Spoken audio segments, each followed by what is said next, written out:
Alright guys, what's up again? This time we're going to talk about the week 3 410 race at Knoxville. A couple of things to keep in mind here. Let me turn this down for you real quick. A couple of things to keep in mind. You just had a 360 race here last week.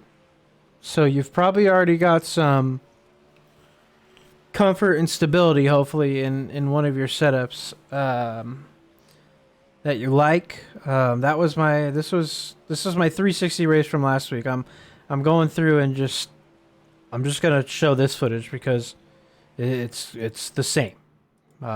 It's Knoxville Super Speedway, and I'll go into a different session and show you the two changes I made to the setup from the 360 to the 410 for this week.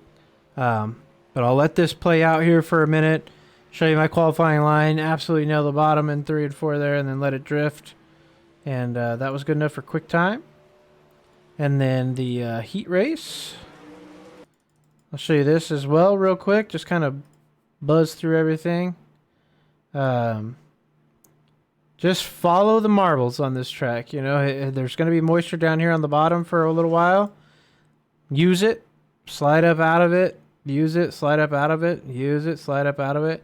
And then eventually you'll actually see the dry spot form. And then you'll know, okay, I can't enter there anymore or whatever it might be. That was the heat race. And then we get to the feature. And I'll show you these lines a little bit slower. Sliding through the slick, getting to the marbles. Around the marbles, underneath that entry slick. That's what I was talking about in that video last week where I really couldn't show you. There's a slick, and then there's a gap, and then there's slick up here in the corner. You want to aim for underneath that and then get up through the other part of it. At some point, I almost killed myself there. That was funny. I was just talking to Mason in Discord during this, and then I just riding on the wall and almost wrecking myself. So, the thing about Knoxville, we talked about, it's going to be slider line, follow the marbles line, cut down line, bottom. Usually in that order. You can see here we are on slider line 1 and 2 and follow marbles in 3 and 4. And you don't have to be on the marbles, like on the marbles, but it does help you if you're, you know, in the 410 and trying to get a run on the outside of the guys, you'd be up in that moisture as much as possible. But again, slider line, get to the marbles. Around the marbles. Around the marbles.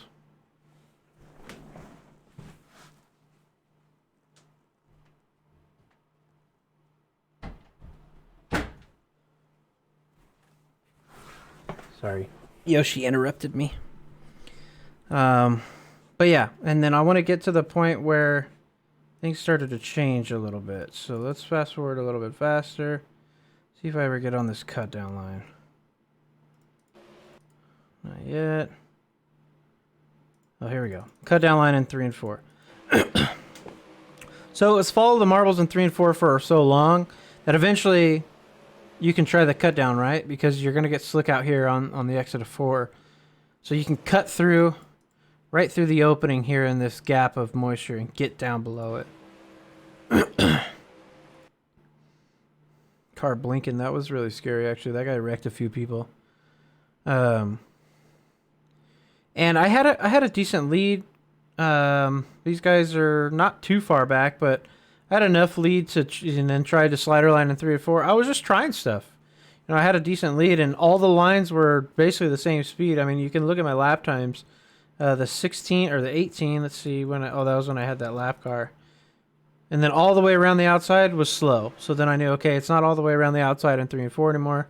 Let me try my slider line in 1 and 2, slider line in 3 and 4 maybe? Was okay, 16, 7, 1, 4. Let me go slider line there again. Okay, good speed. Then we had a caution. Maybe I ran a slider line again, yeah. Restart. Restart, cut down. Back to the slider line. Mason eventually shows me a nose here, and this is the point I want to get to with you guys. And keep in mind, I'm showing you this 360 footage because the 410 is going to burn in the same way, and the lines are going to be almost the exact same the whole time. So just keep in mind this track state. You know, get a visual image of this line here. 20, and I can't remember what lap he showed me there. So I'm running 16.7s on this slider line, and then I was like, well, let me try the cut down line. Cut down line. And that's where he shows me. I was like, oh, he's catching me on the bottom a little bit. Okay, because I have my third monitor. I could see him creep up in there. I was like, okay, he's sticking the bottom now. And I think we go down to the bottom right here. Yes. And look at the lap times. Almost identical from my previous lap. And then I actually shaved a 10th on my 29th lap.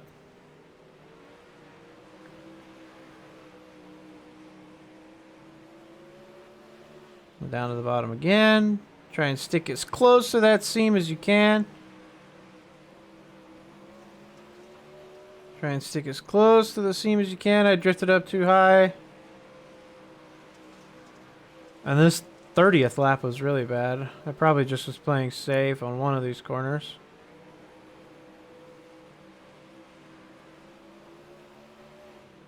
Oh yeah. Drove it in way too hard. Drove it in way too hard just trying to see how if it would stick. It doesn't. It's not going to stick in the 410 either. And that's your 30 lap race. Okay. So now I'm going to jump out of here. I'm going to show you the I will show you the 410 setup. 410 Knoxville test car on track.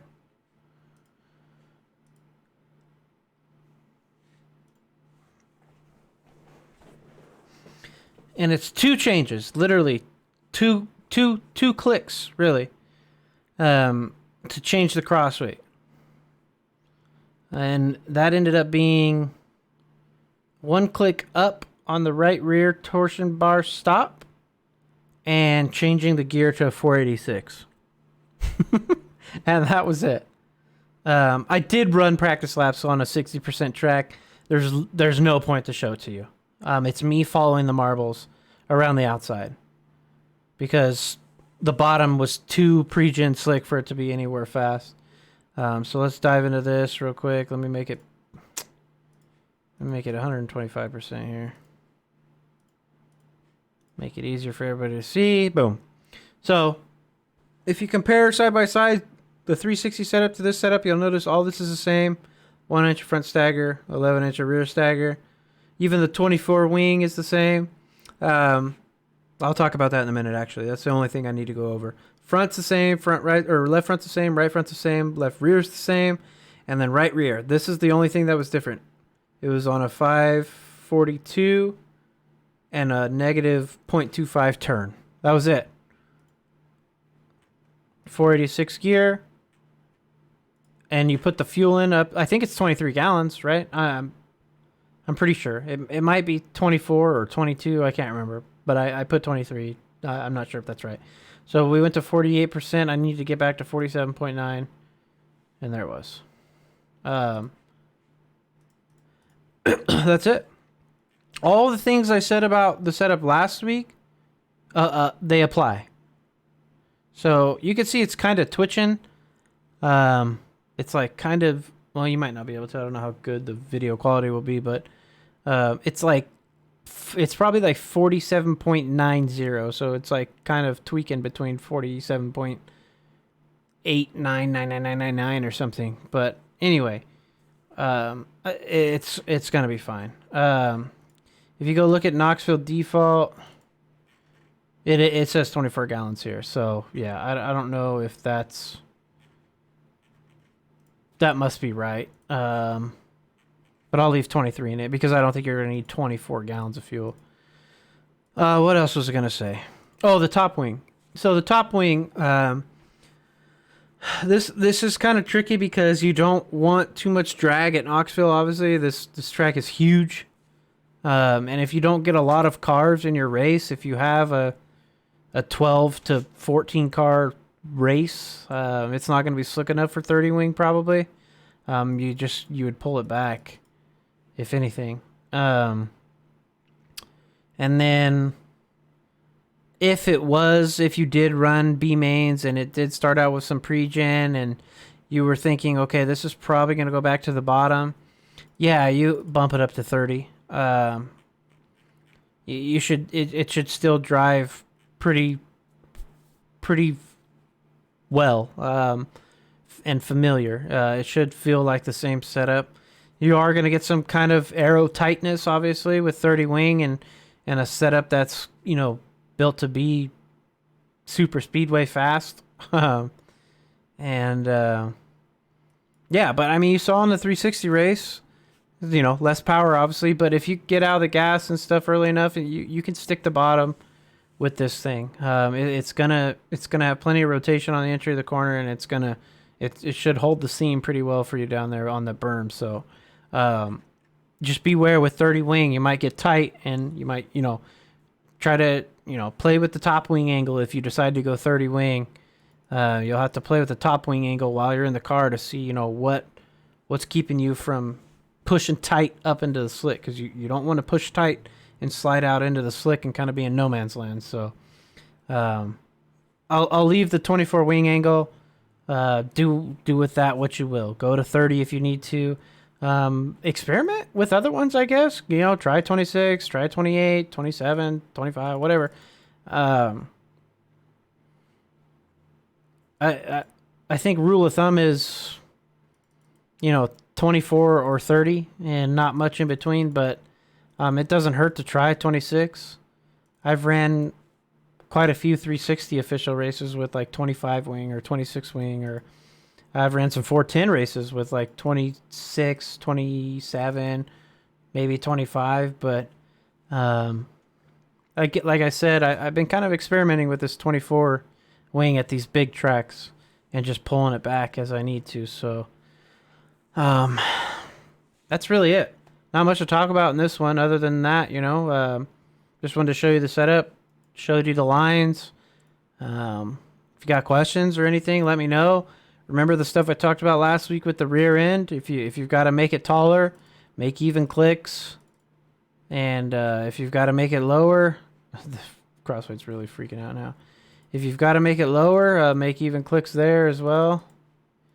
And yeah, lower, a little more side bite, taller, a little more forward drive for, the top. Lower is going to be better for the bottom for a little more side bite.